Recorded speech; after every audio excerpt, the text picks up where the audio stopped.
Guys guys guys guys नहीं भैया देख ఫర్సాన్ నడు హీరో బూందీ ఫర్సాన్. ఈ బిస్కెట్లు ఉన్నాయి భయ్యా. దేవుడి కోసం ఒకటి తినాలి ఖచ్చితంగా, ఎప్పుడైనా గుర్తెట్టుకుని దేవుడి దగ్గర నుంచి ఏం తీసుకున్నా అని. గైస్ అసలు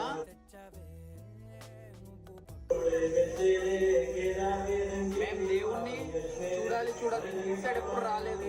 సో వినాయకుడిని మహాదేవిని చూడండి అని చెప్పేసి ఆయనే పంపించారు.